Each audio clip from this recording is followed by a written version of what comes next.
दोस्तों, नमस्कार। यह कहानी है उत्तर भारत के एक घने जंगल के बीच स्थित एक छोटा सा गांव कालपुर। यह गांव बाहरी दुनिया से लगभग कटा हुआ है।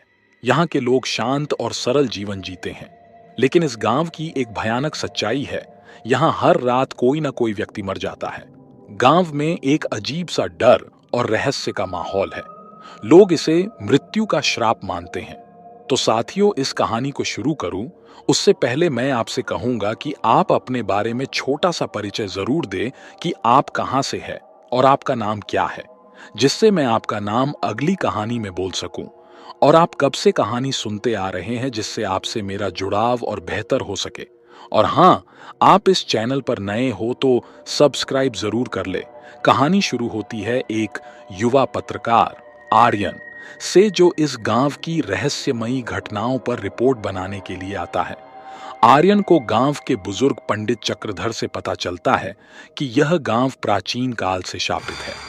पंडित चक्रधर बताते हैं कि सदियों पहले यहां एक साधु की हत्या कर दी गई थी और उसने मरते समय गांव को शाप दिया था। आर्यन को पता चलता है कि यहाँ की हर मौत का तरीका अलग है। कोई पेड़ से लटका मिलता है, कोई नदी में डूबा हुआ, तो कोई अपने घर में बुरी हालत में मरा हुआ।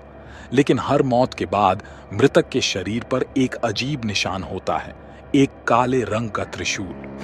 गांव के लोग मानते हैं कि हर रात आधी रात को गांव के बीच स्थित पुरानी हवेली से एक आवाज आती है। यह आवाज मृत आत्माओं की चीखों की तरह लगती है। गांव वाले डर के मारे रात को अपने घरों से बाहर नहीं निकलते। आर्यन उस पुरानी हवेली की ओर जाने का फैसला करता है।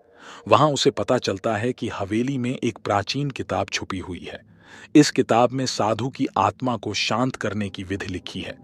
आर्यन को किताब में यह भी पता चलता है कि हर रात जो मरता है वह उसी व्यक्ति का वंशज होता है जिसने साधु की हत्या की थी। आर्यन को पता चलता है कि गांव का मुखिया धर्मदास इस शाप के पीछे का असली कारण है। वह हर रात एक निर्दोष को मारकर साधु की आत्मा को खुश करने की कोशिश करता है, ताकि वह और उसका परिवार बचा रहे। आर्यन और कुछ साहसी ग्रामीण मिलकर धर्मदास की सच्चाई उजागर करने का प्रयास करते हैं। वे साधु की आत्मा को शांत करने के लिए किताब में लिखी विधि का पालन करते हैं। लेकिन विधि पूरी करने के दौरान गांव में एक भीषण तूफान आता है। हर ओर अराजकता फैल जाती है।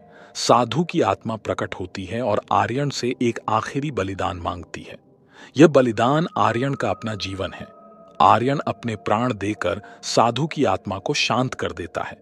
गांव का शाप टूट जाता है और ग्रामीणों को पहली बार शांति मिलती है।